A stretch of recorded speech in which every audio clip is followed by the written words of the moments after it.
কিছুদিন আগে টেন্ডার হয়েছিল, সেই টেন্ডারের মধ্যে আমরা পার্টিসিপেট করছি। আমরা 3টা কাজের মধ্যে টেন্ডার করছিলাম। যে আমরা টেন্ডার করার পরে কাজটা আমরা পাইছি। পাওয়ার পরে আমরা অফিস থেকে আমরা চিঠি ইস্যু করছে যে আমরা 10 দিনের ভিতরে আমরা অফিসের মধ্যে বিজি জমা দিয়ে দিতাম এবং আমরা পরে ওয়ার্ক অর্ডার হইব, ওয়ার্ক অর্ডার নিয়ে দিতাম। আজকে আমরা অফিসে আইসি বিজি জমা দিতাম। প্রথমে এখানে কিছু পাবলিক যারা গুন্ডারা আমরা আটকাইছে, আমরা বাধা মানছি না। পরে পুলিশ প্রশাসন আইছে। এখন আমাদের কাছে চিঠি থাকা, অফিসের চিঠি থাকার পরেও আমরা অফিসের ভিতরে ঢুকতে দিতেছে না। তারা পুলিশ প্রশাসন তারা আমরা জোরপূর্বক আটকাইতেছে। আমরা কথা কইতে রাজি হইতেছে না, কিন্তু অফিসের দেওয়া চিঠি আছে আমরা কাছে। আমরা কইছি আগে বিজি জমা দিয়ে যাওয়ার লাগে।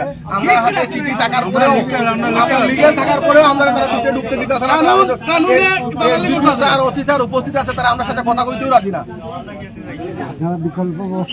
বিকল্প ব্যবস্থা যদি তারা আমরা ঢুকতে না দেয়, 4টা পর্যন্ত আমরা টাইম আছে, কিন্তু আমরা অন্য ব্যবস্থা রাস্তা অবরোধ হইব এবং পরে কোনো অপ্রীতিকর কোনো ঘটনা ঘটলে সম্পূর্ণ দায়ভার পুলিশ প্রশাসন নিব।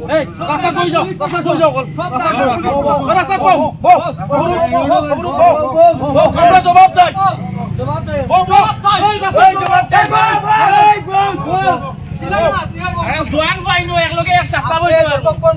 আমাদেরকে ভিতরে ঢুকতে দেওয়া হচ্ছে না, আমরা রাস্তা ছাড়বো না।